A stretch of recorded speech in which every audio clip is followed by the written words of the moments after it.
হে guys, আমি Swarnanka and welcome to the new episode of my channel. তো এখন আমি ভিডিওতে স্ত্রী টু সিনেমার বক্স অফিস কালেকশন এবং দুটো বড় আপডেট রয়েছে সেটা নিয়ে কথা বলবো। তো স্ত্রী টু সিনেমার টোটালি 13 দিনে একটা বড় বক্স অফিস কালেকশন করে ফেলেছিল, 600 কোটির গ্রস ওয়ার্ল্ড ওয়াইড কালেকশন পার করে ফেলেছিল। তো 14 নম্বর দিনে এই সিনেমাটা 10 কোটি 25 লাখ টাকার একটা নেট বক্স অফিস কালেকশন করেছে এবং টোটালি নেট বক্স অফিসে 444 কোটি 50 লাখ টাকার ক্লাস কালেকশন করে ফেলেছে। 450 কোটি প্রায় ঢুকলো বলে। এবং এই সিনেমাটা টোটালি 617 থেকে 620 কোটির গ্রস বক্স অফিস কালেকশন কিন্তু এ পর্যন্ত করেছে টোটাল 14 দিনে, মানে 2 সপ্তাহের বক্স অফিস কালেকশন হচ্ছে এইটা। তো এটা ছিল প্রথম আপডেট সি টু এর বক্স অফিস কালেকশন নিয়ে। সেকেন্ড যেটা আপডেট সেটা হচ্ছে বর্ডার টুতে আমরা সকলেই জানতাম যে সানি দেওয়াল একদম পারফেক্টভাবে আছে এবং তারপরে কে কাস্ট অফিসটা নিয়ে অনেক কথা চলছিল। তার মধ্যে আয়ুষ্মান খুরানাকে নিয়ে প্রথম থেকে অনেক কথা চলছিল যে সে নিঃসন্দেহে কাজ করতে খুলেছে, কিন্তু পরে জানা যায় যে সে কাজটা ছেড়েছে। এবং বর্তমানে যে বড় আপডেট একদম বড় অফিসিয়ালি পোস্ট করা হয়েছে সেটা হচ্ছে বরুণ ধাওয়ান এই সিনেমার সঙ্গে যুক্ত হলো।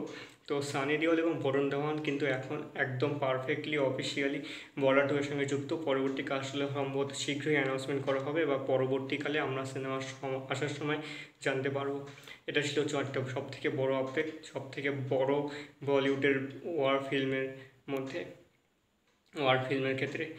এবং থার্ড এবং লাস্ট যে আপডেট সেটা হচ্ছে মির্জাপুর সিজন 3কে নিয়ে। তো মির্জাপুর সিজন 3 রিলিজ করার পরপরই বলা হয়েছিল যে এটা একটা বোনাস এপিসোড আসতে চলেছে। তো বোনাস এপিসোডটা কী হবে কী নিয়ে হবে তখন বলা হয়নি। আমি ভাবছিলাম অনেকদিন ধরে আসছে না, কারণ সিজন 3 তো অনেকদিন এসে গেছে। তো অবশেষে হঠাৎ করে আজকে একটা অ্যানাউন্স করেছে যে আজকেই মানে এপিসোডটা রিলিজ করবে। এটা সম্ভবত একটা এপিসোডই হবে বা 1.5টা এপিসোড হতে পারে, একটা এপিসোডই হওয়ার সম্ভাবনা বেশি বা দুটোও হতে পারে, তবে কটা হবে সেটা ঠিক জানি না। তবে বোনাস এপিসোডটা সম্ভবত মুন্না ভাইয়া, মানে আমাদের সব থেকে প্রিয়, আর মনে হয় বলতে হবে না, তাকে নিয়ে হয় ব্যাপারটা। তাকে নিয়ে পুরো ইন্ট্রোডিউস করানো হয়েছে যে এই এপিসোডটা আগস্ট মাসের 30 তারিখে আসবে, মানে এতক্ষণে এসে গেছে এই এপিসোডটা প্রাইম ভিডিওতে। তো সকলে দেখো, জানাও যে এখানে এক্সট্রা কী তোমরা খুঁজে পেলে এবং এক্সট্রা কী আছে এর মধ্যে। তো এই ছিল আজকের ভিডিও। কেমন লাগলো অবশ্যই কমেন্ট করে জানিও। ভালো লেগে থাকলে চ্যানেলটিকে অবশ্যই সাবস্ক্রাইব করতে একদম ভুলবে না।